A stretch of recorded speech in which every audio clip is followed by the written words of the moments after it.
olimo ya usiepayu ine milimo ya wendo Lazaro jalime waningima wanimwandu ine mamidu. On Nyasaye maduong' moloyo erokamano ka oyawonwa thuolo kendo miyowa teko mar neno odiechieng' ma kawuononi. Abiro e mbeleu e Lolwe TV ka mondo wapim weche mag Jehova Nyasaye kaka wasebedo ka wapimo kinde ka kinde. Ang'eyo ni injili ma wayalo kawuononi osekonyo oganda mathoth. Ang'eyo ni injili ma wayalo kawuononi osegonyo oganda mathoth motwe, ma Satan otweyo, ma piny otweyo, kendo giyudo gony kendo giyudo warruok, gibiro imbele Jehova Nyasaye. Agone Nyasaye maduong' moloyo erokamano. Mokwongo walam Nyasaye. Goyo ni erokamano Nyasaye maduong' moloyo. Setimo maber chieng' maler kiyawona nono ya Ruodha. Gandagi oneno thuolo ni ya wuod Nyasaye ma gibiro go mbele ni e seche machalo kama. Kabiro mbele ni Ruodh ng'wono adwa wacho weche ni ya Nyasaye ma jang'wono. Goya kolang' ting'a malo bed jakora Lwanda maragabo. Nyasach waromie kod chunjego makoro bedo machiko itgi madwa winjo weche ni ya Nyasaye. In ya Nyasaye matimo ni ji maber. Wayie ni setimo maber emomiyo miwa thuolo ya Ruodha. Ok wabeyo be maloyo jogo moko neno thuolo machalo kama kawuono ni. To mana ng'wono ni gi hera mimiyo wa Ruodha emomiyo waneno kawuono. Emomiyo ating'o bandechi malo kawuono ni okinyi ni Ruodha. Chung kod jogi mabiro chiew go kawuono tich ariyo sa 12 ni ya wuod Nyasaye. Mi jogi go teko joman gi midekre ma dendgi lit ya Nyasaye moninde kiteni mag midekre. Ilam ni gitingi mali bed jakorgi. Chung kodwa Ruodha mang'won chieng' maler Lwanda maragabo kitimo kauna go niero kamano nyingiso Ruoth. Amen. Agoero kamano ni Nyasaye maduong'. Motimo maber momiyo wabiro abiro mbele u kawuono ka kendo mondo wapim wach. Kaka wasebedo ka wapimo kinde ka kinde. Nyarombo osebedo jakorwa yemomiyo waseneno duong' mare momiyo wanyalo chiew ka wawuok e kitendniwa, wanyalo kawo lepwa kama ne wang'awe gotieno ma wachung'. Ok en kuom herawa kata kuom dwaro marwa, to en ng'wono ma Jehova Nyasaye omiyowa kawuono ni mondo wawuo kendo wati. Godira mokalo ne ogendni ang'eyo ni mbele Jehova Nyasaye. Piny obedo matek kendo weche biro matek ahinya noganda kendo ji ok winj maber. Dhano chandore, Nyarombo ekonomi rach, dhano angaika, to Nyasaye ema duong'ie moloyo nikech en ema onyalo miyowa wakale tembe duto ma jachien osekete mbelewa. Kawuono adwa wuoyo kodu e wach moro achiel kende mosebedo e kind jomodak e anyuola, mosebedo e kind joma ni kata e kanisa, wach miluongo ni piem. Gimoro osebiro e kind ji mo iluongo ni piem. Ywarruok, lawruok, piem, kedo, ng'ane loya, ng'ane ok loya, kamano. Magi gin gik mosebiro e anyuola. Dhano osebiro ma dhano piem, ma dhano kedo. Gima an aparo ni dhano nego piem go, dhano nego piem kod weche mag dhi chamo ngima nyaka chieng'. Igori ked matek mondo idhi cham ngima nyaka chieng'. Nikech ondiki e kitabu mar Ezekiel 12. Odwa chaka 12 e wang'e. Ruoth Nyasaye Ezekiel onyiso ni ibiro tero ji e twech. Ne, ine twech nyoro, osegonyi mi wuok. Iwuok i ywarruok mag anyuola, iwuok i ywarruok mag pacho mag jirande, mi biro kuom Kristo. Kisegeno ni ngimani olokore. To kibiro kidonjo e od Jehova Nyasaye, koro ya kidhi nwang'o ka piem moloyo manyoni anyuola. Idonje piem moloyo piem manyoni anyuola. Ang'eyo ni piem ni anyuola. Owete yware lawre piem. Ng'ane ok loya, ng'ane oloya, ng'ane en gang'o, ng'ane en gang'o. Magi gin weche manidho ji. Weche gi osewuok nyaka e gwenge ma weche gi obiro donjo e hekalu mar Jehova Nyasaye. Nang'o ka ng'ato obiro piem kod ng'ato wacho ni ong'iyo ng'ato gi chuny mar dhano, kong'i ng'ato gi chuny mar Kristo, mar Jehova Nyasaye. Ke Nyasaye ng'iyowa. Jehova wachonwa ni yorewa ok ye yorene. In mibiri piem e od Jehova Nyasaye. We wawinjane wach mane Nyasaye onyiso Ezekiel. Ruoth Nyasaye nowachona niya, in wuod dhano, idak e kind joma jopiem. Gin gi wenge to ok ginyal neno gimoro. Bende gin gi it to ok ginyal winjo wach nikech gin joma wigi tek. Haleluya. Nyasaye wuoyo kod Ezekiel wuod Mbuse wacho ni wuod dhano, idak e kind joma jopiem. Kawuono piem osewuok e anyuola, piem odonjo e hekalu mar Jehova Nyasaye, kanisa mar Jehova Nyasaye. Nyimino biro piem kod kit rwakruok ma girwakore. Koro apenji, ipiem gang'o? Ang'o maduong' machandi momi piem kod nyawadu hekalu? Ang'o machandi owadwa momi piem kod wuod owadu wi anyuola? Jehova owacho ni Ezekiel wuod mbusi ni wuod dhano, idak e kind joma jopiem, joma josigu, joma ok nyal weyo ni kata jowetegi, joma joywaruok. Jehova wuoyo kod Ezekiel wuod mbusi. Wacho ni wuod mbusi ni koro in wuod dhano, twe misigo mana ka ng'ato maringo tony e lweny mondo ichak wuoth mana godiechieng'.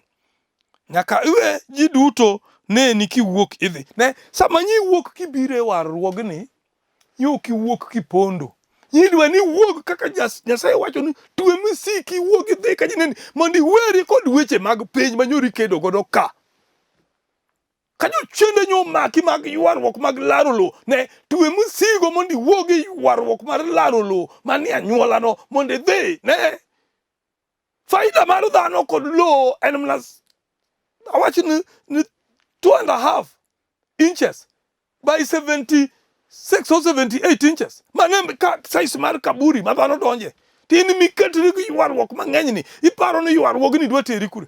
Jehova wacho ni Ezekiel wuod mbusi ni ting' misiki mana godiechieng' ka dhano neni sama nyi wuok idhi e warruok, kiweyo weche mag piny, iweyo weche mag mer, iweyo weche mag chode, iweyo weche mag kuoth, iweyo weche duto manyoro maki, nyi ting'o misiki kiwuok idhi e dier chokruok ka dhano neni kiwacho ni weyo, ne to kisedonjo e warruogni koro yaka kendo weche mag ywarruoggi kod piem oluwi odonjo kod hekalu, to nowach ni ting' gigi mondo iwuog kineni. No kiwuok ineni, ni wuok ineni, to ka koro weche machal manyi weyo kama nyi wuokie pod ochako duogo luwi.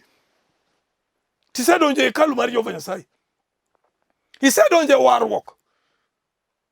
Bini idhi e od Nyasaye ni idhi adhiya neno ji, idhi neno kit rwakruok, idhi neno kaka iwuoyo kuom ji, idhi neno monde ji morwakre maler mondo ineng'ni gi wang'i. Aparo ni ting'o misiki kiweyo nyiri ma jobeyo oko kucho.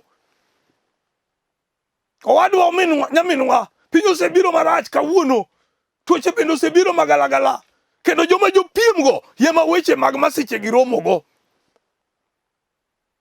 Wapiem ka wayware, wapiem ya anyuola, wayware walaro lope matindo tindo kotaro van eka mane wege waweyo. Kech kawuono ne kod nyithindo 10, to ne en kod lo eka 5. Koro idwa divide eka 5 times 10. Halafu yawuoyi 10 gi moro ka moro duogo nyuolo nyithindo 2. Kata 3. Koro idwa divide 2 manosemiya manowena cha eka 2 manowena cha, koro idwa divide times 3. Idwa nwang'o ni dong kod point what? Wayware nikech ang'o? Then yawoti bende biro nyuolo chopo time ma piem kod ywarruok manie kindwa ok onego bedi. Kech gima wan go be onge. Wayware nikech ang'o? Jehova golo jo Israel Misri. Ka gidhi Kanaan, ochikegi ni gidhi Kanaan, to gima gidhi timo Kanaan gikia. Kech gin giwacho ni Farao ni adwa dhi timo ni Nyasachwa misango. Ndiyo gin gi dhok, gin gi jamni, to gidhi gi jamni gi kure, gi kia. Nyasaye omiyo gi geno ni dhi uru atero wi piny mapong' gi chak gi mor kich. Gidhi, gisewuok, jo Israel owuok Misri. Ikoro yo kantie joma chunygi pod ng'iyo chien. Ne giwuok ka ji neno nikech ne gikwayo Farao ni mondo wegi. Matim ni Farao honni mathoth koneno nyako ol moweyogi. Ne osetim ni honni mathoth, ni isebedo ng'ama omer manok nyal miyo nyithinde chiemo. Nyasaye osegoli mokwamwa e todo mar kong'o mar mer, okwamwa e todo mar chode kogoligo e piny. Kokeli ka iwuok kiting'o misiki ka dhano neni, kichopo ka yakibiri nwang'o koro chodo donjo kuomi moloyo chode manyo ingo e piny. Haleluya. Jo Israel wuok Misri, gidhi Kanaan, ochikegi ni gidhi kama ber, kama opong' gi chak gi mor kich. Isaweyo piny, nyo in gi chandruok. Familia ni nyose golo luor ma nyogi keto kuomi. Nyogi se dong ni koro gin kanyo. Ibenyi dong ni ina kanyo. Wadwa nyaminwa ni se madho kongo malake ni omuk borumo te. Wadwa ni se chodo mo se goye chode gima nyodong en mana negi. Nyasaye no pari mo konyi wuok. To ndiki. E Jorumi 8 kwan matindo. Wacha na 8 kanyo. Ikoronge bura kendo kuom ngano man kuom Kristo Yesu. Ini se biro kuom Kristo Yesu. Podi weyo buche maganyuolo luwi nyaka kama intie. Ndiko to wacho ni koronge bura kuom ng'ato man kuom Kristo Yesu. Nikech chike mag Musa mane kelo richo kod tho kisedonjo kuom Kristo Yesu to koro in gony idonje chike manyien ma golo richo mag Musa mane kelo richo kod tho ka. Ito koda ke duogo kati donjo kod chike ka kemi donjo go makoro podi yuari go. Jehova wacho ni Daniel wuod mbusi ni ting' misigo kendi wuog ka ji neni. Ndiko wacho. Owacho ni weji duto neni kiwuok idhi kamoro machielo. Idhi kure? Iwuok idhi ka ji neni. Idhi e warruok. To kidhi e warruok wadwa nyaminwa onego idhi e warruok mar gony mar jomotwe. Kama nitie lokruok repentance madier. Lokri gadier. Jimoko to biro ilamo Yesu. Idwa lamo Yesu ka ng'ama pod lemo e chike machon mag Musa. Chike mag Musa machon bende otweyi to chik manyien mar gony mar jomotwe bende pod oluwi kae iparo ni donjo gony mar jomotwe to pod chike machon otweyi kane chode mar kwaru moro mane onegi chode pod oluwi ti sewacho to sewachnwa nukoro chik manyien mar Yesu osegonyowa e chike mag Musa mane kelo richo kod tho koro yaka kendi donjo ka to chike ka oluwi biro kodi nyaka koni ne nyaminwa ma emomiyo ok inyal yudo kwe kamidakie ok inyal yudo kwe kod odi nikech isiko e weche mag chode ne chode otamore weyi isike ko weche mag kongo imadho konga ling isiko e weche mag ndawa imadha ling ok inyal dwaro ni mondo neni iwuondri koni ni ne isewarori to kocha bende gik machon mag piny bende oluwi siko kuomi ok inyal yudo kwe. Haleluya. Kochongi piny ywag ni Jehova Nyasaye. Daniel wuod mbusi Ezekiel wuod mbusi wuok kinene. Ezekiel wuok kinene. Temo miya wacho ni nyaminwa wadwa kisebiro to biki gonyori kichodori. We weche machon we luwi kendo ka in kuom Kristo Yesu to chik osegonyi isebedo thuolo to kibedo thuolo tibedo thuolo gadier. Haleluya. Biblia wacho to misigo mana ka misik ng'at ma itero e twech nyaka itim kamano mana godiechieng' ka gineni to kochopo odhiambo to we gine kiwuok ka ng'ama omak itero e twech. To yo ma onego iwuoggo ema po otuch e kor odi mana ka pod gineni. Gik moko duto wach ni dwa tim kore ler. Biblia no kilo ema ber winjo ko wuoyo gik mitime ler, gik mitime mudho koro onge. Kechi wacho ni Ezekiel ni gik moko duto ma koro timo otim kinene. Ito ingo magi mag mudho. Ma ok idwa none godiechieng'. Ijalweny mosendiko lweny mar Kristo. Koro nyaka ichimri kod lwenj Kristo tir. Kik iwe badhruok odonjni. Gipiem manono e hekalu mar Jehova Nyasaye. Pod idok ipiem gi jirande. Ka jirani oyawo thume matek to bende yawo mari madwan mondo yomb mar jirani. Ute ma dhano dakie kijiji. Ka jirani okelo supika maduong' ti ng'ama war. Ka jirani okelo supika maduong' ng'ama ok ong'eyo Jehova Nyasaye tin ng'ama ong'eyo Jehova Nyasaye bende kelo mari maduong' upiem. Disko jirani mabat kama mabat ndekni ma ok ng'ato nyal nindo. Ipiem. Piemni yama Jehova Nyasaye wuoye kod Ezekiel wuod mbusi ni Ezekiel odak e kind joma jopiem koro golo Ezekiel e kind joma jopiem go mondo Ezekiel odhi ka jopiem nene no wuok adier kuom oganda ma jopiem oloko ngimane koro bedo ng'ama olok manyien owuok. Inti wuok e kind jokongo, iwuok e kind jokuoth, tibire kanisa kelo kuoth e kanisa. Onge lokruok maduong' mikelo. Wawach ni mirembe jopolo. Biblia wachonwa niya, nyaka koro ka walokore to wabed joma olokore adier. Ka wadwa tiyo ni Jehova Nyasaye to nyaka koro waikre ni wadwa tiyo ni Jehova Nyasaye adier. Mondo wayud konyruok en mana nyaka wayuag ni Jehova Nyasaye. Daniel ne ywak ne didek odiechieng'.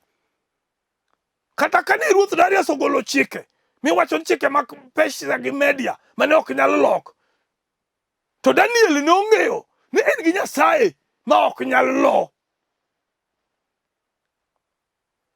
Shadrach, Meshach kod Abednego, ka Ruoth Nebukadneza ogolo chik ni mondo orwakgi e mach ma ok tho, ne ging'eyo ni gin kod Nyasaye mangima, Nyasaye ma ok lo.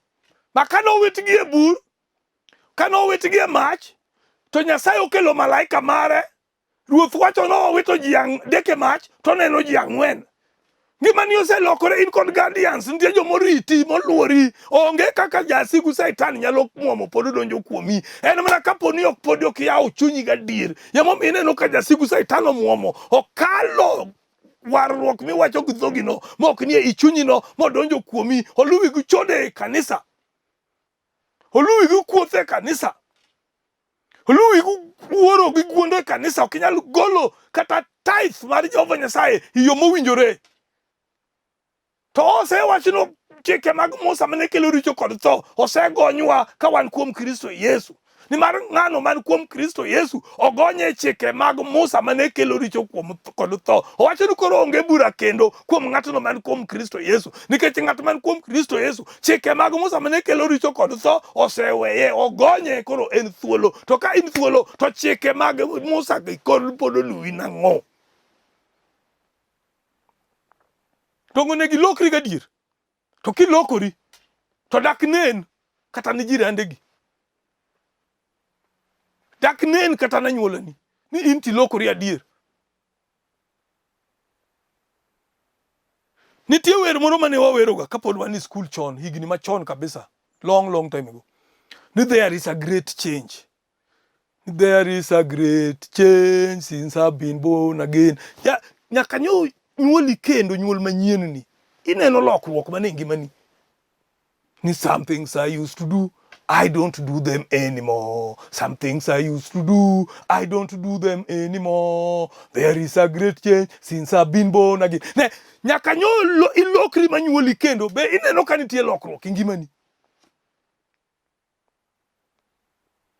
Kose paro nuwaro lokruok ma ingo en mana ni nyi jakong nyi wekong. Nya jalweny kapod okan kuom Kristo Yesu. Nyok wuoyi wadwa nyal siemo wang'a. Mine anto nyalo siema wang'a. Nikech mine ok gin joma igoro golo kod joma chuo. Jowete moko pod nitie mane olokore mba gibiro kuom Kristo Yesu to pod lemb mine utegi odak ga pat. Ni lokri neno ka change nitie. Lweny manyoni odicha be nyi weye. Koso pod dhako ena dhako kuomi. Ni tingo musiki kap jineno kaka Ezekiel wuod Mbuso tingo ka wuok bi yombo weche mag piem be pod upiem gi dhake ot. To wete moko moketo mon kod budget e ot marach. Oketo gimon gi budget e ot ma dhako koko kelo to chiemo onge odno. To en mana dichuo wacho ani ewi odni to bendo ware. Kobire kanisa mimiele bul nogo bul kendo koro sawa.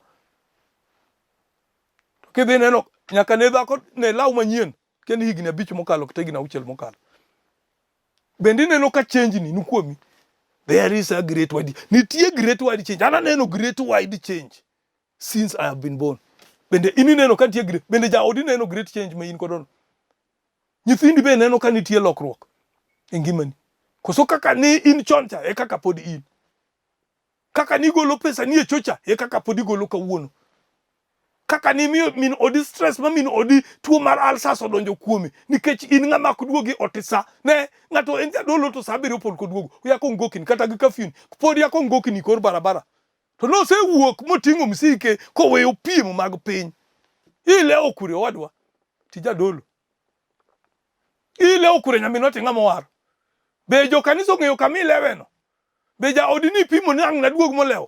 Koseketo ja odiga chiedh nadi mar bedo kod dhot thuolo kariti. Tinga mowar, inga molokore. Inga molokore, inga mowar. Be dhako ng'eyo kamilewe. Be dhako ng'eyo ni in gi nyithindo 4 misenyuolo oko mar ndoa. Be change ni neno kan kuomi. Lawi man lemo be ninde odi. Koso lawi man lemo nindo ka concubine. Be odi mipango minchulo no kita ka dhako ni tero dala olokore tinga mar pur dala kucho. Be odi mipango no ininde ka chiegi opopo isa 11 bende do yudi odno. Ti lokri bende great change ni nukuomi. Hallelujah. Be odno imo ke jiko dhanu chiemo. Bagie jomoko makamino to popoe ibiro nadi kai mokinyisa. Han kidwa biro to nyaka inyisa ma ipim koda. Ne ipimo kodi ang'o? Be neno ka lokruogni ni kuomi. Ipimo kodi ang'o? Chiega mani kendo kiheroni. Odwa biro i ode ang'o momiyo nyaka upimni. Nyaka upimu nyaka ung'e. Ni dhako ko biro kikian to dok chieng'ono. Kwani en tinga mani nyiewo mitweyo ni kwe manyien puro dala. Hallelujah. Manya ka wachni mowar sani oseweyo kit warruok mane gidonje ka ne giwarore. Be neno ka logruogni ni kuomi. Be neno ka gigi ma ingo odi oromi. Kech wachne warruok mondo romi to nyaka gigi ma ingo romi. Gigi ma odi oromi. Nyamin wadwa. Chiegi oromi. Nyithindi oromi. Chiemo mamino odi tedo romi. Chiemo ni ikete pi mang'eny ahinya. Nyiewo ring'o kwota nyithindo to gin 3 kama 4. Mama temo mondo economize omed gu pi nyithindo ong'ang'ana gu sup. To mai mineno ka sup no tinni. Ti okibiro kata go nusi biro ga kwota. Kwa kichako kwano ne chiemo gi to dakane ka gin chiemo moromi. Kwota ni ipogo vipanda di. There's a great change since you have been born. Kidhi hekalu to unie joma hallelujah, hallelujah. Ezekiel wuod mbusi owacho ni ting' misiki wuod dhano kineni nikech iwuok e timbe mag piny, iwuok e timbe mudho, idhi e ler, kod idhi timo gik moko duto e ler. Gik moko duto ma watimo koro nyaka watim e ler. Ka jadolo kadwa dhi e od memba ma dhako to kadhi kenda. Nyaka dhi kod japuonj mar kanisa. Nyaka dhi kod janeno. To nyaka chike mondo wuon pargi bende bed kanyo mondo warom kode ka wan kod wuon pargi. Ka tinga jadolo to koro yaka chope od memba. Pile ka pile nasiko mne od memba.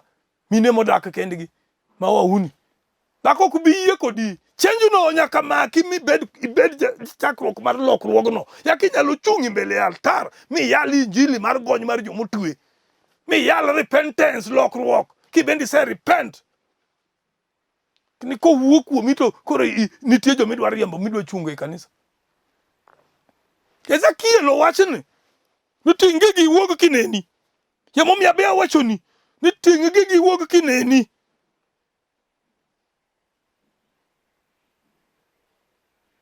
Owacho niya, weche mondo gineni ka iketo misigo e goki kendo ichakgo wuoth ka piny olil. Ki umo wang'i ma ok inyal neno kuma idhiye. Nyasaye biro nenoni. Gima itimono biro bedo siem ni jo Israel. Ka Ezekiel wuod mbusi osewuok to en janabi mar Jehova Nyasaye osewuok ne dhi bedo siem noganda nikech isewuok e waro kiweyo osiepeni manyo ingo e changa kucho manyo umadhogo bia manyo ulewogo oko manyo uchodogo. Gidhi neno ka ngimani olokore to gibiro luwi.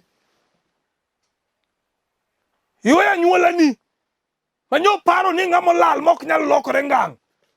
Ka gineno kilokori gadier to gibiro luwi. Mae momiyo akwayi ni bed ng'ama lokore kendo ilokri gadier. To kiselokri gadier, Nyasaye maduong' mwalamo biro timoni maber. Hosana ja-Galili biro bedo jakori. Ong'iyo chuny dhano, en ok ong'ich ka dhano, Nyasaye ok ong'ich ka dhano. Emomiyo wachonwa niya ni yorene ok ye yorewa, bende pachwa ok ye pache. Nyasachwa wacho niya kama riekowa fupwa ogikie, ye kama fupwa ochakore. Ka koro dhi koro kwang'eyo kama rieko Jehova Nyasaye ogikie. Pach Nyasaye tut moloyo pachwa. Ok wanyal paro kaka Jehova Nyasaye. Nyasaye emomiyo waparo ma waparo. To komiyo waparo duto, omiyo miyo waparo mana matin, mondo wapar matin. Ne akwai kawuono, nyaminwa mosebedo gi chandruok, nyaminwa mosebedo gi midekre, ting' misigo kawuono, kendo kadhano neni, mondo iwuogi kitanda mar midekre. Yikiri kawuono, thuolo mabiro biro, wabiro lamo kod Jehova Nyasaye. Abiro kwayo nyako moseninde kitanda, akwayo nyako ma chandruok osebedo go, owadwa man Budalangi, manyocho wachona ni min ode osebedo matuo, kendo jolemo oselemo ne mang'eny. In iwuon pod ok inwang'o thuolo, keto wachno e Jakobo ni ka ng'ato nigi chandruok to nego lem. Luong kanyakla mar jokristo, yiewa kod yieni koriwore kanyakla, ibiro yudo chang, ibiro yudo kony, ibiro yudo gony. Kawuono ni jogo motwe, jomolali e kong'o, jomolali e chode, jomolali e kuoth, jomolali ywaruok mag lope ei pacho, Nyasachwa ni ma wadwa yalo kawuono, ma wadwa lamo kawuono, biro gonyi e twech ma intieno, biro gonyi e midekre ma intieno, biro goli e chandruogino. Kawuono ni chandruok orumo, onge chandruok kendo. Owach kendo ni onge bura kuom ng'ano man kuom Kristo Yesu. Kisebedo kuom Kristo Yesu, tuoche manene mag ulcers, mane tuoyo anyuola ni chon, in osegonyi. Tuoche mag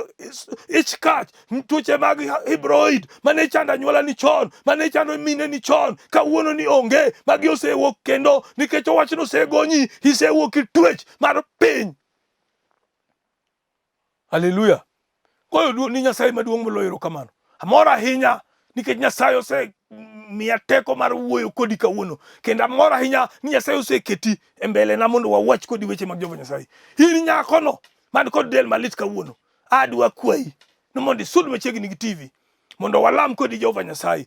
In owadwa ma tich osechando gaming'a, kawuono adwaro mondo isud machiegni gi TV nino. Ang'e ni dwa wuok sani hikia kama idhiye, iwuotho awuotha iluorori aluora, ikia ni idhi timo ang'o. Adwa ni kawuono ka waromo kodi seche machalo kama, walam Nyasaye mondo Nyasaye opari kendo Nyasaye okonyi. Goyo erokamano, walam Nyasaye. Agoyo ni erokamano jaduong' mar ndalo rieko chieng' maler. Lwanda akawo nyari ni midekre osego chando e piny Budalangi, kendo aketo e lweti. Nyasaye magony mar jomotwe, orieko chieng' Agabo gi Sila, nyarombo manogolo Daniel e bur sibuoche. Akawo weche ni akete mbele nyithindigi kawuono, nyarombo manorio kod Shadrach, Meshach kod Abednego e mach. In kendi e Ruoth ma wanyalo lamo, to waneno duoko mapiyo piyo. In ajuok ajuoke, piny obiro matek, midekre odonje piny, tuoche obiro magalagala, manene ok wang'eyo, tuoche mag korona, tuoche mag ukimwi, tuoche mag typhoid, tuoche magalagala, mago miyude pige, mago miyude yamo. Nyasaye kawuono ni akawo nyigigi, aketo gi mbele ni, kagedi tuoche mowuok e lwet dhano. Yesu kawuono ni in migonyo tonde ma jachien otweyo, kawuono ni tonde mag midekre moketo jogi piny, Yesu mondo riembi. Kawuono ni Lwanda akwayi ni lamie nyathi kich moro mokoso school fees, madwaro school fees kawuono, ting'e malo dibo bed jakore. Lwanda mar Agabo, kiting'e malo, Ruodh ng'uono mo yudo school fees, modhi e school fees, odhi e school, obiro goni erokamano. Nyithindo go manyol timo penj mar form 4 makoro gombo mondo odhi e colleges, pesa otamore, to in wuon fedha, in wuon dhahabu, migi fedha, migi dhahabu, ting'o nigi kamano, biro goni ni erokamano. Bed jakorwa, iting'wa malo, bed kodwa nyinge Ruoth. Amen. Goyo ni erokamano. Ichwa dhi kodwa maber, Nyasaye oseritowa. An nyinga iluongo ni Bishop Stephen Otieno Juang'. Agoyo erokamano ni Nyasaye kuom miteko mar chiko iti. Goyo erokamano bende ni Archbishop marwa Julius Owiti Wuon Okomo be piny mar Kanyamkago. Goyo erokamano ni Assistant Archbishop wan marwa Peter Uma Wuon Moro e piny mar Kano. Nyasaye oritu, Nyasaye ogwedhu. Ka Nyasaye opango, wabiro romo kod Assistant Arch e dala mar Nairobi ka tarik 11. Kendo akwayo jo Nairobi duto ni mondo warom kanyo, mondo warom ni jatelo, kendo wabed kode, wago kode mbaka nyaka chopo kanda. To kochopo tarik 8 dwe mar 8, wanabed kod Archbishop marwa Peter Julius Owiti mondo onobi Nairobi ka e rweko, nyasi mar rweko mar owadwa George Sao mabiro timore tarik 8, biro chakre tarik 7 to rumo tarik 8. Nyasaye mondo ritu ka wachopo e nyasi go duto. Erouru kamano. Olimo ya usiepayu,